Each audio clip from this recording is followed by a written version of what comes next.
तेरो नाम। हे राम हे राम हे राम हे राम। नमस्तु रामाय सलक्ष्मणाय दिव्यै च तस्यै जनकात्मजायै। नमोस्तु रुद्रेन्द्रमानिलेभ्यो नमोस्तु चंद्रार्कमरुद्गणेभ्यः। सीतानाथ समारंभां रामानंदार्य मध्यमाम् अस्मदाचार्य पर्यन्तां वंदे गुरुपरंपरां वंदे गुरुपरंपरां वंदे गुरुपरंपरां। परम प्रभु की असीम महत्व की अनुकंपा एवं असंख्य पूर्व जन्मों के द्वारा उपार्जित पुण्यों के प्राबल्य से हम सभी लोगों को इस अपरिमित सृष्टि का जो ईश्वर के द्वारा संपादित है सर्वश्रेष्ठ मानव जीवन की प्राप्ति हुई है। बहुत कम ऐसे लोग हैं जो मानव जीवन की इस अपूर्वता को, इस सर्वश्रेष्ठता को, भगवान के इस अनुपम निर्माण को समझते हैं। और इसका कारण है इसी अज्ञान के कारण, इसी विभ्रम के कारण जो मनुष्य जीवन का उपयोग होना चाहिए, उसका जो फल प्राप्त होना चाहिए और मनुष्य जीवन में जो आनंद की सतत श्रेष्ठ धारा प्रवाहित होनी चाहिए वो नहीं होती। छोटी मोटी वस्तुओं को मार्केट से लाकर या स्वयं उत्पन्न करके आदमी अपने को गौरवान्वित समझने लगता है। उसके आनंद की धारा में विकास हो जाता है, लेकिन मनुष्य के आधार पर, मनुष्य जीवन के आधार पर वो गौरवान्वित नहीं होता। उसके अंग प्रत्यंगों के ऊपर तो होता है। यदि किसी की आँख अच्छी है, आँखें अच्छी हैं, नाखून अच्छे हैं, बाल अच्छे हैं, जो कि कटने वाले हैं और उजले होने वाले हैं और झड़ने वाले भी हैं। बाल का तो यही मतलब है। किसी के दांत बहुत सुंदर हैं तो कब तक सुंदर है? वो टूटेंगे, गड्ढा हो जाएगा, उनमें बीमारियां होंगी, दुर्गंध आने लगेगी और एक दिन ऐसा आएगा कि वो दांत ही सबसे बड़े दुखदायक हो जाएंगे। संपूर्ण मनुष्य जीवन का आकलन वो किसके द्वारा मिला, कैसे मिला और किस प्रयोजन के लिए मिला, इसके लिए किसको बधाई दी जाए, किसकी कृतज्ञता स्वीकार की जाए, कितना गौरवान्वित हुआ जाए, ये बहुत कम लोगों को। ये तो ऐसे ही हो गया कि किसी के पास में हाथी दरवाजे पर झूल रहा हो और उसे पता ही नहीं हो कि गधा और हाथी में क्या अंतर है। झोपड़ी में रहने वाले को पता ही नहीं चले कि महल में आ गए हैं तो झोपड़ी इसमें क्या विभेद है, क्या उत्कर्षापकर्ष है, क्या इससे लाभ और हानि का स्वरूप है। तो हमारा ये मनुष्य जीवन जो नहीं प्रगति पथ पर आरूढ़ हो रहा है, नहीं दौड़ में तीव्रता ला रहा है, उसका कारण है कि जो कल्याण का महापथ है, जो कल्याण की सीढ़ियां हैं दिव्य धाम तक पहुंचाने के लिए, भगवान के स्वरूप को देने के लिए, जहां हमारा अंतिम गंतव्य है। वैसे तो हम चलते ही हैं, यहाँ से कमरे से मैं बाहर आया तो अभी यहाँ ही गंतव्य हो गया। निश्चित था कि मुझे अब जाकर व्यासपीठ पर बैठना है, यही गंतव्य था। अब जब यहाँ से उठेंगे तो निश्चित है कमरे में जाएंगे, वो गंतव्य होगा। जाने योग्य को गंतव्य कहते हैं। तो हमारा पाद का प्रक्षेप विक्षेप होता रहता है। गम धातु का यही अर्थ है। उत्तर देश संजोगानुकूलो व्यापारः गम धातोर अर्थः। उत्तर देश के साथ हमारा संयोग हो जाए, वो उत्तर देश हुआ। ये पूर्व देश है। यहाँ से हम और आगे बढ़ें, एक कदम उठाया, एक रखा, एक उठाया, तो हमारा तो गंतव्य असंख्य है और वो रोज़ बनता है और बिगड़ता है। लेकिन इस गंतव्य से हमें वो जीवन नहीं मिल रहा है जिसके लिए ईश्वर ने हमें दिया है। तो इसीलिए कहा गया कि हमारा परम गंतव्य क्या है, बतलाइए। आप यदि पढ़ाई कर रहे हैं तो आपका पढ़ाई का कहाँ तक है पढ़ने का? कमाई कर रहे हैं तभी तो निश्चित करो कितना कमाना है। किसी ज़माने में 10-20 रुपया किसी की नौकरी लगती है। बहुत सारे लोग हैं जो हमें मिलते हैं जो बोले महाराज हमने नौकरी शुरू किया था तो इतने रुपए मिलते थे। ऐसे ऐसे लोग हैं जिन्होंने 100 के अंदर में नौकरी शुरू किया था और धीरे धीरे उनका बढ़ते बढ़ते बढ़ते बढ़ते 50,000 रुपये हो गए मासिक, 1 लाख रुपए हो गए। लेकिन उनकी जो भूख थी, जो उनका अंदाज़ा था, जो प्राप्ति का उद्देश्य था, वो कहीं रुका नहीं, बढ़ता गया। तो उसका मतलब कि उसकी कोई सीमा नहीं, उसका कोई ठिकाना नहीं, कोई लेखा जोखा। हमारे शास्त्रों ने कहा कि हमारा परम गंतव्य ईश्वर जैसा बनना है, परम गंतव्य, जिसके बाद में कोई और गंतव्य नहीं है। वहीं वहाँ कहा कि वहीं रुक गया, आगे रास्ता नहीं है। क्या बोले? नहीं, अब कोई मांग ही नहीं है, अब कोई उद्देश्य ही नहीं बनना है, बस आगे, क्योंकि वहाँ जाने के बाद परिपूर्णता की प्राप्ति हो गई, जीवन के सभी क्षेत्रों में परिपूर्ण हो गया। तो परम गंतव्य की प्राप्ति के लिए क्या होना चाहिए? इस संध्याकालीन प्रवचन में, इस समय जो प्रवचन हो रहा है, उस बात को कि कैसे हम उसके लिए पहला सोपान क्या होगा, पहला जहाँ हम पहली बार अपने पैर को रखेंगे वो कौन सी सीढ़ी होगी, पायदान होगी।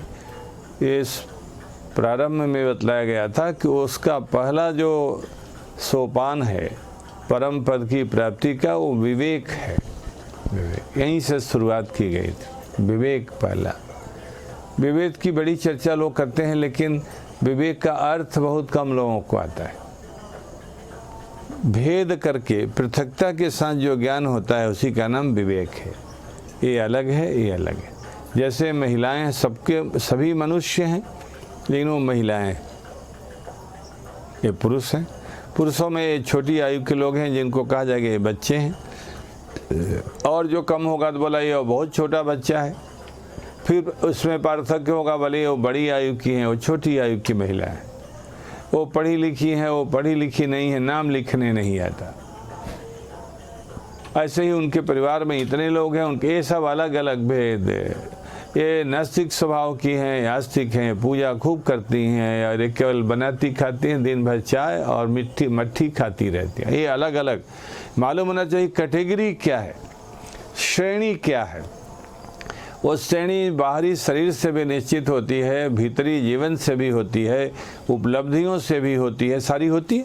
तो भगवान की दया से विवेक की बहुत ज़रूरत है। कौन सा विवेक? जो हमें रुकावट डालने वाले पदार्थ हैं, रोकते हैं परम गंतव्य की प्राप्ति में, उनको हम जानेंगे तब न उनसे बचकर, उनको दाएं बाएं करके, उनसे अपने को अछूता बना करके हम यात्रा करेंगे। तो परम सोपान को प्राप्त करने के लिए, परम प्राप्तव्य को, इसके लिए पहला सोपान, पहली सीढ़ी विवेक। इसीलिए साधन चतुष्टय संपन्न में ब्रह्म विद्या का कौन अधिकारी होगा? जगत गुरु शंकराचार्य जी की परंपरा में ब्रह्म विद्यापीठ में प्रविष्ट होने के लिए कहा गया कि जो आदमी साधन चतुष्टय संपन्न हो, 4 साधनों से युक्त हो, तो पहला साधन यही है विवेक, नित्यानित्य विवेका। वो नित्य को जानता हो और अनित्य को। जब आप मार्केट करने जाते हैं तो आप देखते हैं कि जो वस्तु हम लें वो टिकाऊ हो, उसकी आयु अच्छी हो, दाम सही हो, कम से कम। लोग बोलते हैं चीप एंड स्वीट, क्या बोलते हैं, बेस्ट।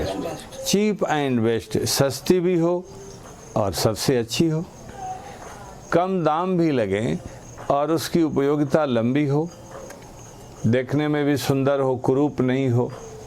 तो आदमी इन सब बातों का, एक कहावत है हिंदी में कि 2 पैसे का घड़ा भी लेता है तो ऊपर से भी ठोकता है, बगल से, भीतर से, सब जगह से 2 पैसे के घड़े को ठोक ठोक कर लेता है, देखता है, छूता है, चिकना है कि नहीं, मजबूत है कि नहीं।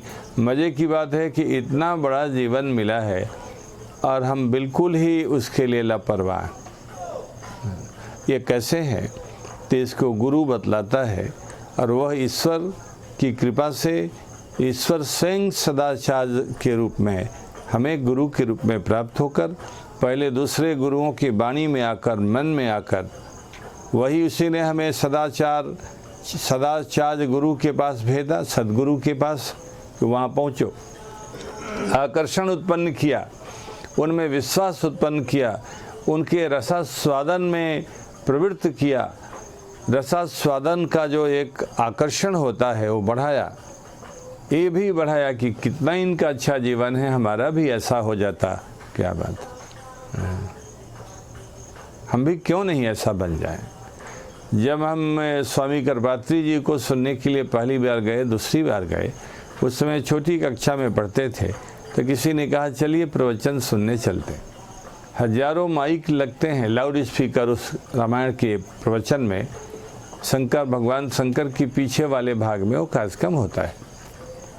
तो जो स्वामी जी को देखा बोलते हुए, स्वामी जी का शरीर बड़ा व्यवस्थित था, छोटा सा शरीर, लगते तो नहीं थे बौने टाइप के, जो मध्यम साइज का, और तपस्वी एकदम सुडौल, न पेट निकला हुआ, न पीठ, न ये न वो, कपड़ा एक लपेटे रहते थे और बोल रहे थे। सुना, बोलते थोड़ा क्लिष्ट थे, क्योंकि संस्कृत के वाक्य वगैरह बहुत बोलते थे, तमाम व्युत्पत्तियाँ करते थे ये वो, लेकिन अपनी बात कहते थे। एक बड़े विद्वान ने हमें कहा कि स्वामी करपात्री जी जब हमें मिले कभी, तो हमने कहा जितना अच्छा बोलते हैं उतना लिखते नहीं हैं। मंच पर ही किसी ने उनको कहा, तो मैंने कहा कि स्वामी जी ने आपको क्या कहा? तो उन्होंने कहा कि हंस करके रह गए। मैंने माना कि मैं बोलता अच्छा हूँ, उतना अच्छा लिखता नहीं। तो भगवान की दया से 8 बज गए क्या जी? हाँ तो हाँ चलो 8:30 बजे हम लोग आते हैं, एक बार सूचना करवाना तो नहीं आना। तो भगवान की दया से आदमी, जब मैंने देखा उनको तो मन में प्रेरणा हुई कि ये कितना अच्छा होता, कैसे बोल रहे हैं, ऐसे अपने भी बोल सकते हैं क्या, हमें भी बोलना चाहिए। देखिए एक बड़े, ये भगवान की कृपा हुई। मैं अपनी विशेषता नहीं बतला रहा हूँ कि मेरे मन में आया, यह भाव तभी आता है जब ईश्वर अपनी कृपा कटाक्ष की वर्षा करता है जीव के ऊपर, तब उसको इस तरह के संतों को देखकर हम भी वैसा बने। नहीं तो हमें तो किसी को देखकर लगता ही नहीं कि हम भी ऐसा बने। हमारी इस तरह की जो भावनाएं हैं बड़ी सुप्त हैं। मुझे बहुत बहुत नहीं के बराबर होता है कि अपने भी ऐसे हो जाए। किसी के मकान को देखकर, किसी के गाड़ी को देखकर, किसी के बहुत बड़े मठ को देखकर, इत्यादि इत्यादि, ऐसा वैसा, ये कुछ नहीं होता। और भी बहुत सारी बातें, मतलब ही नहीं है कि वो अभिप्राय कि सदाचार ईश्वर जब कृपा किया तो उसकी वाणी में आ गया, मन में आ गया, और अंत में होते होते उसके लिए आचार्य के रूप में प्रकट हो गया। उसके जन्म लेने के पहले उसके ऊपर अपनी कृपा की किरणों को, कटाक्षों को, और अपनी कृपा की जो बूंदें हैं उसकी वर्षा कर दिया, और अंत में अब आ गया। अब आपको ये बतलाना है कि आखिर ईश्वर ने जो ज्ञान दिया, जिसको जीवन धन्य बनाना है, उसको कौन सा ज्ञान दिया।